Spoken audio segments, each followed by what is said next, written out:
Helpline centre में एक बार फिर आपका बहुत बहुत स्वागत है दोस्तों। सबसे पहले मैं आपसे करता हूँ गुजारिश कि अगर अभी तक आपने मेरे चैनल को सब्सक्राइब नहीं किया है तो प्लीज इस लाल बटन पर क्लिक करके हमारे चैनल को जरूर सब्सक्राइब कर लीजिए। इसके बगल में जो बेल आइकन आता है इसको भी जरूर प्रेस कर दीजिए ताकि जैसे ही मैं कोई वीडियो डालूं इसका नोटिफिकेशन सबसे पहले आप तक पहुँचता रहे। दोस्तों, हम आपके सपोर्ट के लिए नई से नई वीडियोज बनाते रहते हैं, तो प्लीज आप हमारे चैनल को जरूर सब्सक्राइब कर लीजिए। दोस्तों, इस वीडियो में हम आपको बताने वाले हैं कि अगर आपको टू व्हीलर का third party policy Bajaj Allianz के साथ करना है तो आप कैसे कर सकते हैं, क्या क्या प्रक्रिया होती है, इन सारी चीज़ों पे आज की हमारी पूरी चर्चा होने वाली है। तो दोस्तों, सबसे पहले हम जान लेते हैं कि थर्ड पार्टी पॉलिसी होती क्या है। थर्ड पार्टी पॉलिसी एक प्रकार की ऐसी पॉलिसी होती है जिसमें गाड़ी चलाने वाले का और आपकी गाड़ी से जिसका भी टक्कर होता है उन दोनों का बीमा कंपनी क्लेम प्रोवाइड करती है। जैसे मान के चलते हैं कि जो भी गाड़ी चला रहा है अगर उसके साथ कोई दुर्घटना हो जाती है तो इस कंडीशन में बीमा कंपनी आपको जो भी नुकसान होगा उसका क्लेम देती है, या अगर आपकी गाड़ी से सामने वाले का जो भी नुकसान होगा उसका जो भी क्लेम बनेगा वो बीमा कंपनी पे करती है। ये होता है थर्ड पार्टी पॉलिसी। तो हम थोड़ा सा देख लेते हैं कि आप अपने डिजिटल सेवा पोर्टल के माध्यम से बजाज एलियांज के द्वारा मोटरसाइकिल का थर्ड पार्टी पॉलिसी कैसे करेंगे। सबसे पहले आपको अपना डिजिटल सेवा पोर्टल ओपन कर लेना है। डिजिटल सेवा पोर्टल ओपन करने के बाद यहाँ पर आपको इंश्योरेंस टैब पर क्लिक करना है। हम यहाँ पर इंश्योरेंस टैब पर क्लिक कर देते हैं। जैसे ही आप इंश्योरेंस टैब पर क्लिक करेंगे आपके सामने कुछ इस टाइप का डैशबोर्ड खुल करके आने लगेगा।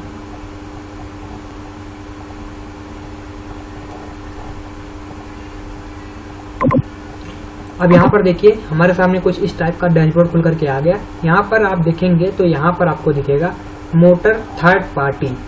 हमको इसी पर क्लिक कर देना है। मोटर थर्ड पार्टी पे हमें क्लिक कर देना है।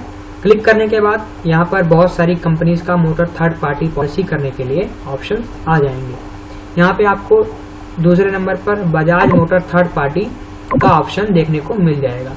हमें यहाँ पर क्लिक कर देना है और बजाज एलियांज से जो भी पॉलिसी करनी है उसके लिए उसका पोर्टल ओपन कर लेना है। हमें बजाज एलियांज का पोर्टल यहाँ पर क्लिक हियर करके ओपन कर लेना है। अब ये हमारा बजाज एलियांज का जो पोर्टल है वो ओपन हो रहा है। यहाँ पर आपको लॉगिन विद डिजिटल सेवा कनेक्ट पर क्लिक करना है। जैसे ही आप लॉगिन विद डिजिटल सेवा कनेक्ट पर क्लिक करेंगे आपके सामने आपकी आईडी खुल करके आ गई। ये देखिए हमारा बजाज एलियांज का पोर्टल ओपन होकर के आ गया है। यहाँ पे आपको बहुत सारे ऑप्शन देखने को मिलेंगे। आपको यहाँ पर पहले नंबर पर देखने को मिलेगा two wheeler third party policy, यानी दो पहिया का आपको थर्ड पार्टी पॉलिसी करना है तो आपको यहाँ पर क्लिक करना होगा। हम यहाँ पर क्लिक कर देते हैं। जैसे ही आप इस पर क्लिक करेंगे आपके सामने पॉलिसी इशू करने के लिए तमाम ऑप्शंस खुल करके आ जाएंगे। हमने टू व्हीलर थर्ड पार्टी पर क्लिक किया है। अब हमारे सामने पॉलिसी इशू करने के लिए डैशबोर्ड खुल करके आएगा। ये डैशबोर्ड ओपन हो रहा है।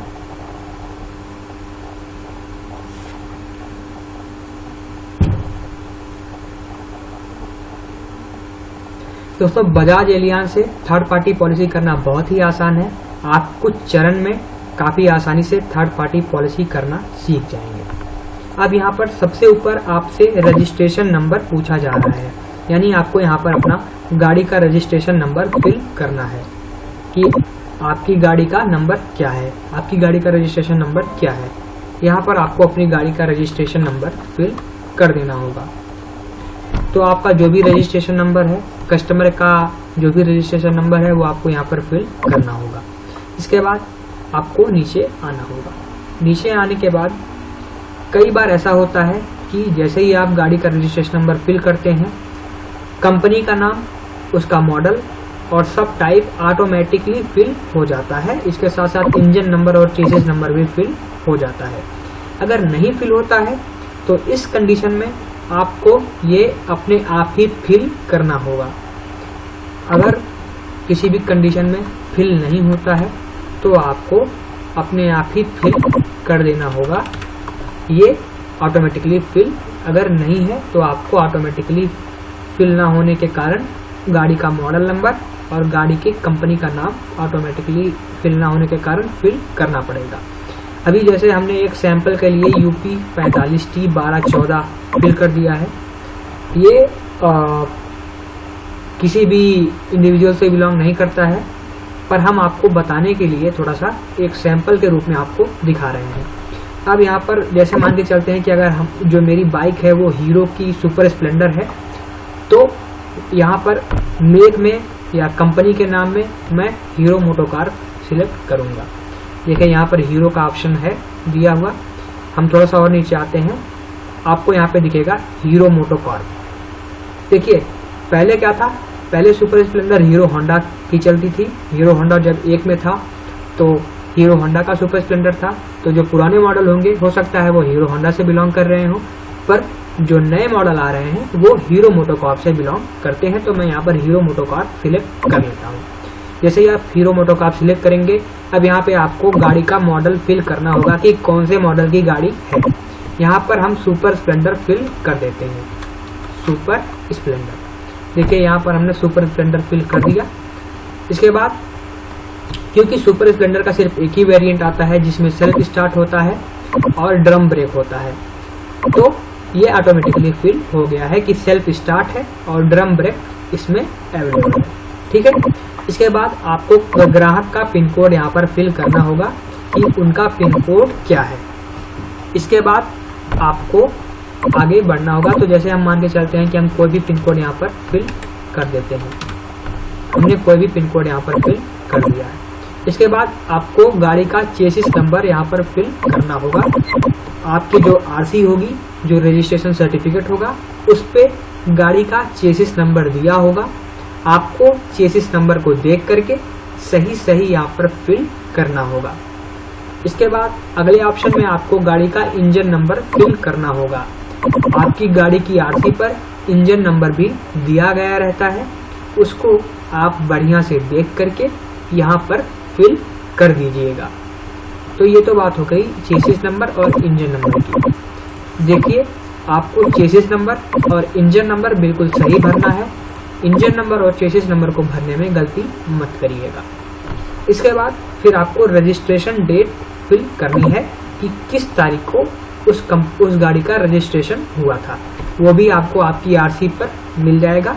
वहां से आपको रजिस्ट्रेशन डेट देख करके यहाँ पर फिल कर देना होगा। इसके बाद फिर जो अगला ऑप्शन आता है वो आता है पॉलिसी स्टार्ट डेट, यानी आप बीमा की जो आरंभ तिथि है वो कौन सी तारीख रखना चाहते हैं। जैसे अगर मैं आज पॉलिसी इशू करता हूं तो 25 तारीख से वो पॉलिसी चालू हो जाएगी। अगर आप इस डेट को और आगे बढ़ाना चाहते हैं तो आप बढ़ा सकते हैं, अगर नहीं बढ़ाना चाहते हैं तो आप इसको ऐसे ही ब्लैंक छोड़ दीजिए। इसके बाद फिर नीचे आते हैं, यहाँ पे आप देखेंगे previous policy details are available. अगर आपके पिछले बीमा का जो डिटेल है वो अवेलेबल है तो आप इस पर टिक करके सारी डिटेल्स भर सकते हैं। अगर पिछला बीमा अवेलेबल नहीं है, उपलब्ध नहीं है, तो आपको यहाँ पर टिक हटा देना है, आपको कोई भी डिटेल नहीं भरनी होगी। इसके बाद फिर यहाँ पर आपको कस्टमर का डिटेल फिल करना है। यहाँ पे आपको कस्टमर का फर्स्ट नेम फिल करना है, यहाँ पर कस्टमर का लास्ट नेम फिल करना है, यहाँ पर कस्टमर का मिडिल नेम फिल करना है। जैसे अगर किसी व्यक्ति का नाम राम है तो आपको फर्स्ट नेम में राम लिख देना है और लास्ट नेम में आपको एक डॉट लगा देना है। फर्स्ट नेम में आपको राम लिखना है और लास्ट नेम में आपको एक डॉट लगा देना है, तो इससे आपको कोई भी दिक्कत नहीं होगी।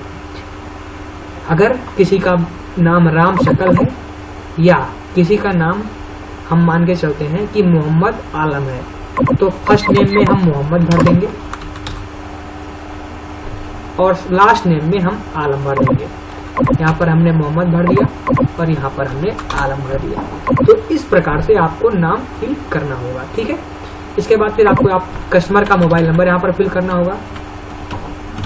ठीक है। इसके बाद फिर आपको यहाँ पर ईमेल आईडी फिल करना होगा। अगर कस्टमर की ईमेल आईडी है तो कस्टमर की ईमेल आईडी फिल कर दीजिएगा।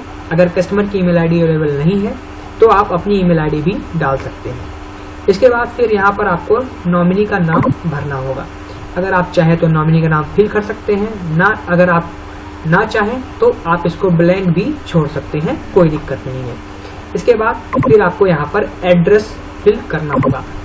एक चीज ध्यान दीजिएगा कि कस्टमर का एड्रेस जो रजिस्ट्रेशन सर्टिफिकेट जो आरसी पर दिया हुआ है वही एड्रेस यहाँ पर फिल करिएगा। अपने मन से कोई भी एड्रेस फिल नहीं करना है। जो भी एड्रेस रजिस्ट्रेशन सर्टिफिकेट यानी आरसी पर दिया गया है वही एड्रेस यहाँ पर देख करके बिल्कुल सही फिल कर दीजिएगा, ताकि क्लेम सेटलमेंट में कोई भी दिक्कत ना आए।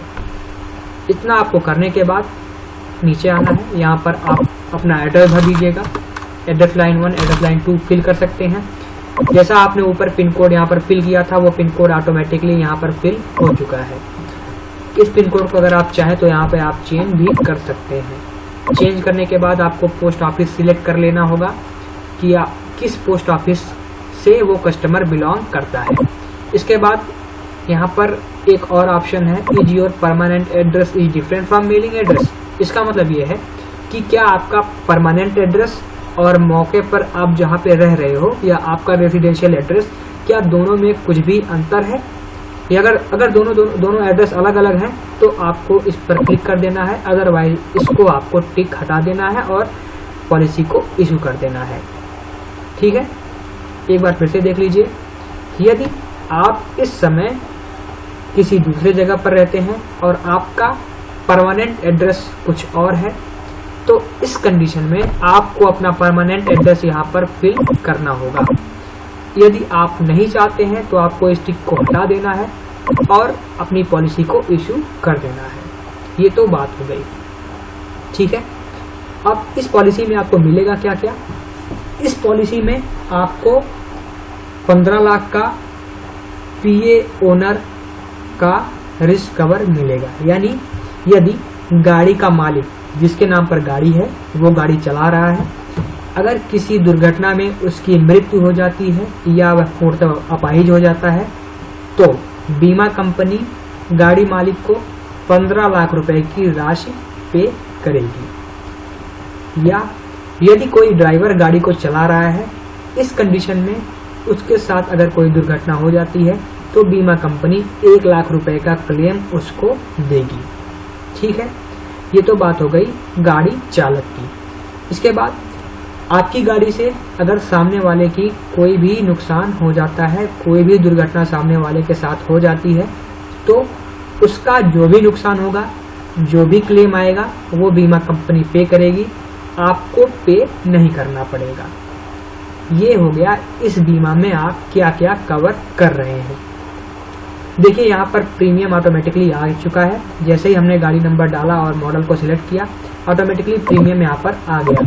1083 रुपए का प्रीमियम है, 195 रुपए जीएसटी है, सब मिला करके 1278 रुपए का प्रीमियम आएगा। अब आपको यहाँ पर प्रोसीड फॉर पेमेंट पे क्लिक कर देना होगा।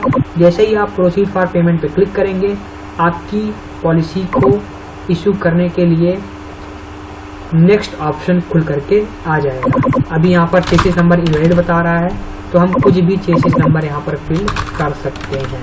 ठीक है, इसके बाद हम प्रोसीड टू पेमेंट पर क्लिक कर देंगे तो आगे बढ़ जाएगा। मैंने बस आपको समझाने के लिए एक टेम्पोरेरली एक सैंपल बताया है तो इसलिए यहाँ पर थोड़ा सा प्रॉब्लम आ रहा है, पर मैं सब कुछ फिल कर देता हूँ और आपको दिखाता हूँ इसके आगे वाली विंडो। जैसे ही आप प्रोसीड फॉर पेमेंट पर क्लिक करेंगे, आपके सामने आगे एक विंडो खुल करके आ जाएगी। वहाँ पर बाई नाउ का ऑप्शन होगा, आपको बाई नाउ पर क्लिक करना होगा, अपना CSC ID और वॉलेट पिन डाल करके पॉलिसी को इशू कर लेना होगा। आपकी बीमा बन जाएगा और उस बीमा को आप प्रिंट आउट करके अपने कस्टमर को दे सकते हैं। दोस्तों, अगर आप 1278 रुपए का जो थर्ड पार्टी बीमा है अगर ये करते हैं तो आपको लगभग 60 रुपए का कमीशन या 63 रुपए का कमीशन लगभग मिलता है।